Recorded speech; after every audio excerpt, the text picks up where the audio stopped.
Well, I like to tell realtors find your golden platform, and that is a mix of where your people are and where you like being. If you need quick, fast growth, Button Up is great for Instagram, it's great for LinkedIn, but it's good for kind of building your brand. And I know TikTok is intimidating to a lot of people. So I typically tell people, because they're familiar with Facebook and Instagram, I'm like, start there, because most people know how to use it. TikTok's a little more tricky. It's a totally different beast over there.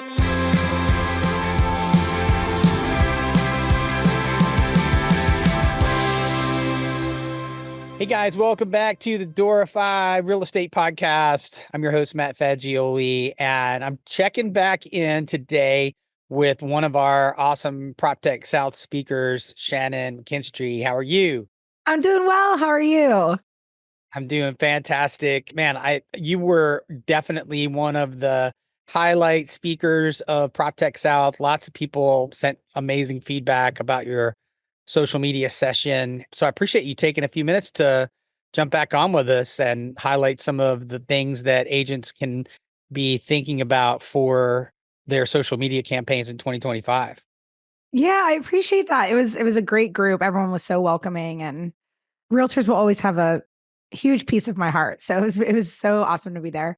Yeah, and you didn't have far to drive, right? You're right there. No, it was like 20 minutes. It was great.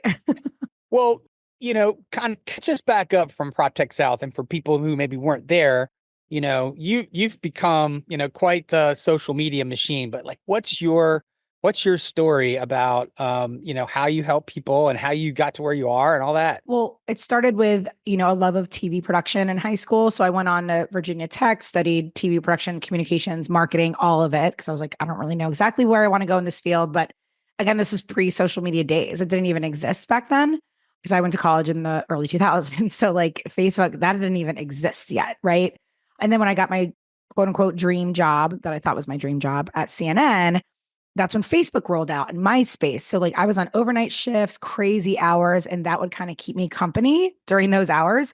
And I just grew in love, huge love of social media, especially because I was living in Atlanta. All my family was back home in DC. So it was a great way to keep in touch with people. And then years and years go by, I ended up moving back to DC, going back and forth with sales jobs, marketing jobs, and just being like, I hate everything. I was like, I don't know what to do with my life anymore. And then all of a sudden in social media, and I was the friend that my friends would come up to me, like we're out and they're like, what should my caption be? What should I share as my caption for this photo? And they would always joke, like, Shannon's our go-to for captions and things like that. Cause that's just how my brain has always worked in a marketing, communications, TV type of brain. So then when social media started going from personal to business, I was like, wait, could I do this for a living? Like this kind of morphs my love of video, copywriting, creativity, everything. And yeah, so the 9 to 5 I was at that I really, really actually liked, I was in sales. They were like, can someone man the Facebook page and the LinkedIn page? And I was like, yes. And, I didn't get paid extra for it. They were just like, here, take it. And it was my baby. And I was obsessed. Then I had my first daughter in 2013, really traumatizing birth. I was just like, you know what? I'm going to try to do this on my own and just start a social media management agency. And back then, people were not really taking it very seriously. They weren't paying for it a lot. But I promised my husband, if I can just get a few clients to pay me to post on Facebook, and I knew people in real estate and I knew they needed a lot of help because they were like the ones that were like, I know I need to do this, but I'm literally, my day is all day working. So yeah, I had like 4 or 5 realtors take a chance on me, and then it all just went up from there. And I started again teaching at local brokerages in the DC area, and I would leave with clients, and it was awesome. So realtors were the first to kind of take me seriously. And then I started working with people all over DC, and then we moved to North Carolina, and now I'm working with people all over the world. It's just really cool. So long story, but that's it. Well, it's a great story. And, I love, I'm just passionate about getting people to jump out and live their dream and, build their ideal business. And you've obviously one of the ones that has done that. It's such a, standout move, and always scary and crazy. And, Scary. So how long, tell me again, what year did you start? How long did it take you to build until you felt like, wow, this is a stable thing? A long time. But again, Yeah. that's a mental thing for me. I was not the smart kid in school. I was not I think I just figured I would have sat in a corner of a cubicle, made $45,000 a year the rest of my life. Like that was just I was like, okay, that's fine. That's just what I'll do. So I didn't think anyone would listen to me, take me seriously. So when people did, I was like, what is happening? So it took me a long time. I don't think because of my skills, but more so because the self-doubt was just unreal. So I started my business 2014 as kind of a hobby. Again, I had like a few realtors pay me literally like $50 a month for Facebook. Ryan was like, my husband was like, if you can just help me pay for the groceries and a little bit of the rent, because, we had a newborn, we had medical bills. Yeah, that was 2014. And then I started taking it seriously in about 20, I would say 2018. So 2018 was when a title company in DC was like, we actually want to pay you. And they gave me a big chunk of money a month to do their socials. And I was like, I'm going to throw up. This is crazy. You guys are paying me what? And then again, I was the carrot they dangle to get realtors into the door. And I would teach their realtors about social media. They would then use this title company. So I loved being the carrot. I thought it was very fun. I was like, I will happily do this. It got me out of my comfort zone of terrifying to talk in front of groups of people. Now it's literally my favorite thing to do is to speak. So it's just kind of funny that was the scariest thing. And now it's my favorite. But yeah, so I would say about 4 years of really hustling hard. I mean, I'm still hustling hard, but to the point that I was like, oh, I need like an LLC. Like this is not just a hobby where I'm making an extra 500 a month. This is like the real deal. Yeah. And I think people forget about the infamous 10,000 hours. Like it doesn't happen overnight. You got to No, be ready for the pain, but the pain is so worth it, when you it's so break worth through it. to the other side. Well, Yeah. so fast forward to now, you're serving all kinds of clients, real estate, not real estate, Yeah. whatever. For real estate specifically, what can you share with everybody on this podcast about the things they should be thinking about right now so Yeah. that they come out of the shoot in 2025 with an amazing social media plan? Yeah. So it's funny. Even when I think about the realtors I was mentoring and managing back in like 2014, 2015, I would tell them all the time, like they wanted to use these fancy graphics all the time or like these stock photos. And I was like, everyone wants to just see what you're doing. It's just behind the scenes. So because you guys are doing so much, you actually have an upper hand. Like I'm sitting in my house most of the day and looking at a computer screen, right? And I can still create engaging content. You guys are out there in the thick of it, looking at cool houses, looking at horrible houses. We want to see it. We want to see the real in real estate. So, biggest thing that I tell it's the same thing I've been preaching for literally 10 years. Like, take us behind the scenes. So, the biggest thing is stories. I know realtors are like, I'm too busy to post all the time. I'm like, first of all, don't say that, but I get it. My husband's also in real estate. So, I'm like, as much as you can show up in stories, the better, because those are quick off the cuff anyway. You don't have to have a magic formula. So, even if it's like your morning orange theory, gearing up for a day of listing appointments and this, like, let us know what you're up to that day. And then maybe at the end of the night, you're like, hey, checking back in. Here's a few glimpses of my day. That we love that. Cause again, it's social proof. It's showing that people are working with you. So I would lean on Instagram stories heavily. That's where everyone sells. That's where everyone connects. We want to see where you're eating. We want to see everything you're doing. And you think that's boring and it's not. And where are we today in terms of video versus stills? Is it all video, or do you still say stills, or mix No, it up? and the cool thing about realtors is like they're, carousels are a big deal that on Instagram specifically, which means you swipe through photos. So not just one still photo, there's many. Same with LinkedIn, same with Facebook. The more you give us to engage with, the better it's going to perform because that's all these apps care about is how long someone sticks around on your content. Um, so even pretty photos of houses still work. I mean, we love to look at pretty things on Instagram. TikTok's definitely more crazy over there. You don't want to show the glitz and the glam. They don't. They want the curtain. We want to see everything behind the scenes. But Instagram, we still love to look at a pretty gorgeous entryway you saw or whatever it is. Those, excuse me, those photos still work. Photo carousels still work. Still photos still work. We want to see the closing day. We want to cheer on. The difference is when you're sharing that type of content in the caption, tell a story. Don't just say you found this house in Holly Springs. Tell us why they wanted Holly Springs. What about the neighborhood they are looking forward to with their kids? Why right? Like I remember one of my clients, it was so cool because he would just go, close on a house. Here it is. And I'm like, tell me something. And so finally I got it out of him. He's like, oh, this guy was a foster child. He went to 16 homes growing up, whatever it was. He's like, this is his first home. I'm like, that's what I want to know. And it went crazy. We want to know the backstory because we're not going to remember the house that the person bought. We're going to remember the client you served and how you served them. So yeah, stories. And then of course, definitely lean on pictures because I know it's easier for you guys, but tell a story in the caption. And again, everything in social media, you got to grab us. We are our attention span is crud. So that first line, just something enticing, right? And that's a lot of things that I teach. So just follow me on Instagram. I'll give you all the hooks you need. But let's say it is a carousel of you walking through the process of helping this people that were relocating, especially we know a lot of people are relocating to North Carolina. Use the carousel to tell the story, or in the caption, tell the story. It's a story. All of these are storytelling. That's all we want. So Well, and I love your Instagram is, totally out there, just like you're, raw with it the whole time, which I love. And, yes, so I and have to be though. it is like you know, immediately refreshing, right? There's nothing like buttoned down or like, the Instagram chicks on the beach pics, that whole right, thing, right. so I love that about the way you do it. Yeah, if you see that for me, just you'll know I've been hacked. That's right.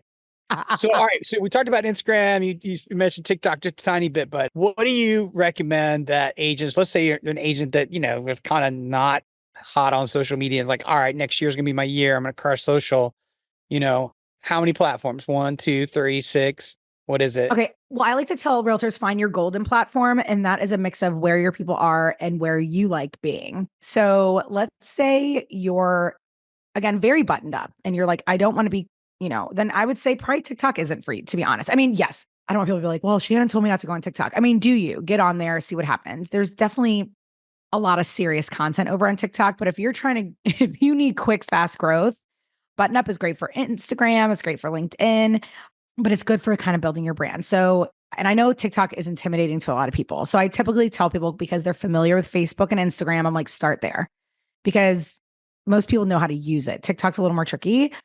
It's a totally different beast over there. And because Instagram and Facebook are still part of the same umbrella, you can kind of repurpose. I always suggest to people you can actually use Meta Business Suite to, let's say you're sitting on the couch at night, you're like, all right, I'm going to do a post.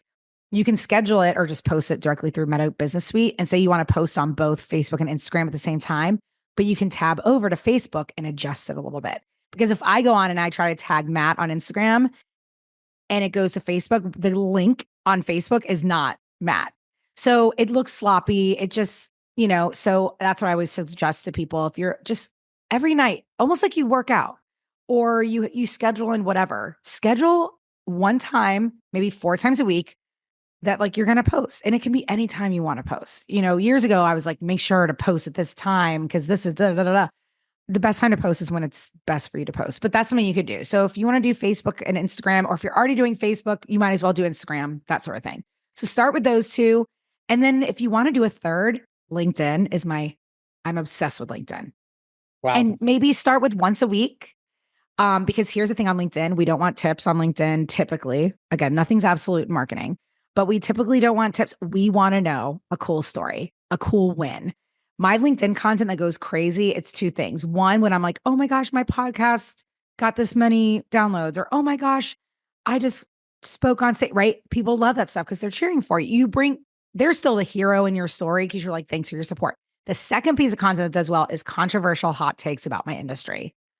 If I'm like, social media managers, you deserve more. Marketers, we deserve more. Like that goes insane. So if you want to be a thought leader in real estate and you want to speak on stages like PropTech as a real estate agent, LinkedIn is where you need to be. Thought leadership, thought leadership, thought leadership. And then those could be your hot three. And again, if you just stick to one post on LinkedIn a week, that feels doable, right?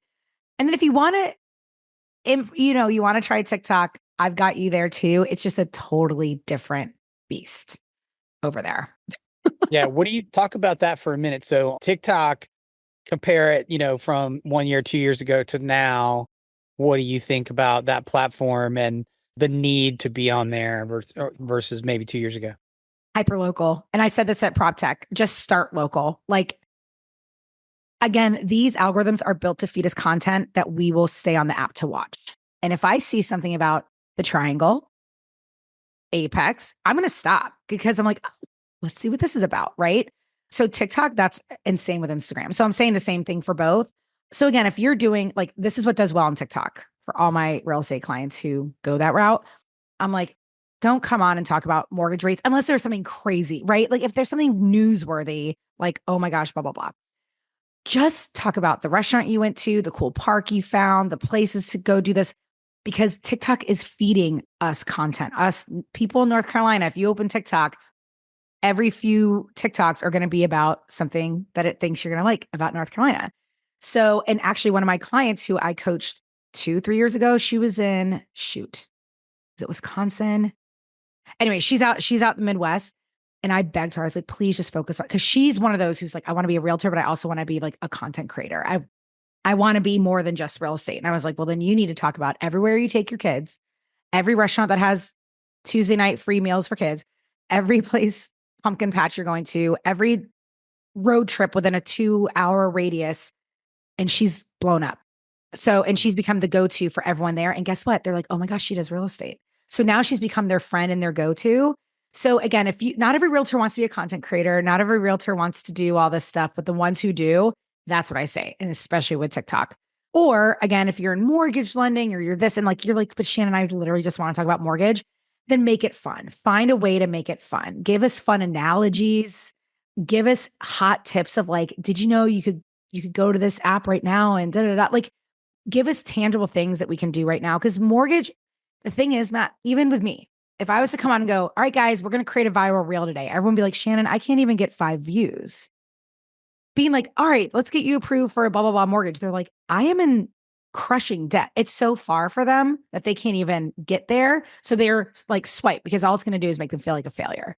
So if you can create content that makes them feel capable, that's what you're going to do when it comes to mortgage lending, buying a home. Do not give me something that I'm like, that feels like 5 years down the road. What's something I can do today to make home ownership a reality? So again, if you want to go the more educational route with real estate, that's great, but you got to make it interesting and fun. Yeah. Wow, man, those are great tips. Last question. Everything you've talked about sounds pretty organic. What do you recommend or not about paid ads and all that stuff? Yeah. So ads are expensive these days. Like, or sorry, did you see AI or ads? Well, both. Okay. Sorry. I said ads, but the Oh, good. No, both yeah. I don't both. know as much Yeah. about AI. I don't lean on AI that much. I'm fascinated by it, but my brain won't let me do it because I just love coming up with my own stuff. I tell my clients, take everything I create, throw it in AI and have it create 10 more of the same thing. Because all marketing is us saying the same thing over and over again in different ways. So, but start with your own stuff first, is what I tell people with AI. So it sounds like you. Okay. So ads, they're expensive. I don't run ads because they're expensive and I'm cheap. And I don't know. I think I'm definitely one of those people, you have to know me before you purchase from me. I'm not like, but again, everyone needs a house. Not everyone needs my services, but everyone needs a house and everyone in your area wants to know stuff about their area. So you guys I tell realtors, they don't believe me, but I'm like, you guys have such a upper hand on social media and you have no idea. So with that said, for ads, I wouldn't do open house ads unless if your clients really want, I know sometimes it's a time that you want to show your clients, look, I boosted this post, whatever. If you do that, I would make sure to only boost to that local area because for you, you might get clients out of it, right? But ads are long term. And the thing with ads, because we have run ads with a membership I do with my business partner. So we have done that, but I've never done ads for myself. And what I've learned from them, one, hire someone to do them because I'm telling you, again, I've been in social media marketing over 10 years. I can't run an ad. Like it's crazy. It's a whole nother platform that they use. It just breaks my brain. So our ad girl, you test out different things. You really want to strategize. Like this is not something you throw out and just see what happens because that's a waste of money. So I would invest in an ads manager who specializes in real estate ads. And trust me, they're out there. There are Facebook ad managers for realtors. And again, I would do a video of something about the area. Yeah. Yeah. Make it fun. Again, make it fun. Cool. Or like, Those again, are- relocating. Maybe you're pushing out to people who are constantly searching for relocating to North Carolina. That would be a genius ad. Like, because it's crazy how much info Facebook has on us. But no something doubt. like I've even told my husband I want to do a fun series with him, like places we take our family when they come to visit to convince them to move here. Yeah. Like that's fun. That's fun to absorb. So just make sure if you're going to run an ad, you've done your research and you're working with someone who knows what they're talking about. Awesome. Well, Shannon, I super appreciate you checking back in and I hope you'll come back to PropTech South in the future. And yeah, Absolutely. how does everybody find you and, get more info on what you're up to? Yeah. So Pretty much everywhere. Again, you don't have to be, but I'm everywhere. So whatever platform you want to find me on, I'm on LinkedIn, Instagram. I'm actually not on Facebook much at all, but TikTok, but it's just at Shannon McKinstrie. My website's the same, Shannon McKinstrie. So if you need support, I've got free resources and I have a YouTube channel now and a podcast too. So many ways to find me. Just keep hounding me till I answer. Awesome. Well, thanks for being back here on the Doorify Real Estate Podcast. We'll see you, Shannon.